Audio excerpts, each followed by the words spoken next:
Viewers, আবার চলে এলাম আপনাদের সামনে। আজকের গল্প পাহাড়ে ঘেরা সেই রাজ্য। তো চলুন শুরু করা যাক। অনেক অনেক দিন আগের কথা। একটি রাজ্য ছিল।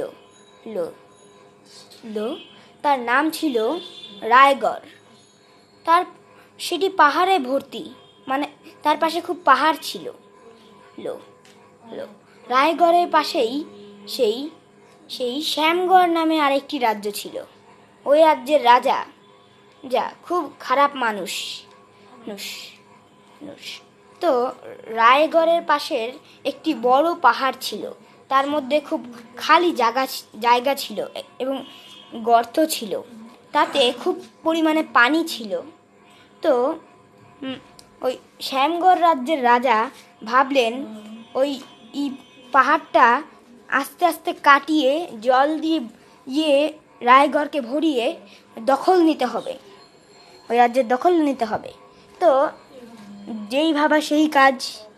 তো আস্তে আস্তে সে অনেক দুর্বল করে ফেললো, মাটি খুঁড়তে গোপনে। তো খুঁড়াতে সে অনেক দুর্বল বানিয়ে ফেললো মাটি। তারপর গোপনে অনেক পাথর মারলো। তারপর পাহাড় থেকে পানি পড়তে শুরু করলো এবং পুরো রাজ্য জলে ভরে গেল। যেহেতু সেই রাজ্যটি পাহাড়ে ঘেরা ছিল, তাই ওখানে জল বেরোতে পারলো না। তো পরে ওই রাজ্যের রাজা একটি পাহাড় কাটালেন। ওই পাহাড়ের পাশেই ছিল সমুদ্র। তো পাহাড় কাটানোর ফলে সব পানি সমুদ্রে চলে যায় এবং রাজা খুব সহজেই, ওই রাজ্যের একজন লোক ছিল, তার আবার জিনের সাথে খুব বন্ধুত্ব। তো সে যাচ্ছিলই তার রাজ্যে ফিরে। সে আবার বেড়াতে গিয়েছিল। তো সে রাজ্যে ফিরে যাচ্ছিল। তো পরে হলো কি, তার জিনের সাথে দেখা। তো সে তাকে বাড়ি নিয়ে গেল এবং আপ্যায়ন করলো।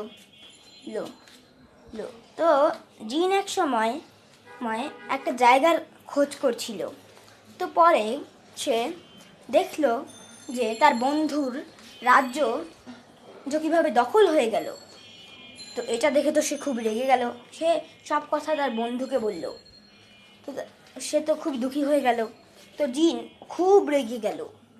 তারপর সে তৎক্ষণাৎ ওই শ্যামগড় রাজ্যের দিকে রওনা দিল। তারপর সে কাটা পাহাড় আরেকটি পাহাড় দিয়ে ভরাট করে দিল। তারপর সে একটি বজ্রপাত করলো। তো তাতে ওই জলে ভরা পাহাড় ভেঙে গেল এবং সব পানি মাটিতে পড়ে গেল এবং দুই রাজ্য পানিতে তলিয়ে গেল। তো ওই শয়তান শ্যামগড়ের রাজা ভাসছিল। তো তাকে তৎক্ষণাৎ জিন বজ্রপাত দিয়ে মেরে ফেলল। পরে জিন কিছু মানুষ বানিয়ে ওই দুই রাজ্যে পাঠিয়ে দিল এবং তার বন্ধু ওই মানুষটাকে সে রাজা বানিয়ে দিল। গল্পের সমাপ্তি। ধন্যবাদ।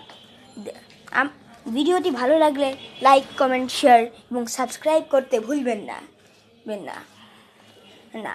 আর ভিডিওগুলো দেখতে চাইলে নোটিফিকেশনটি বাজিয়ে দিন। ধন্যবাদ।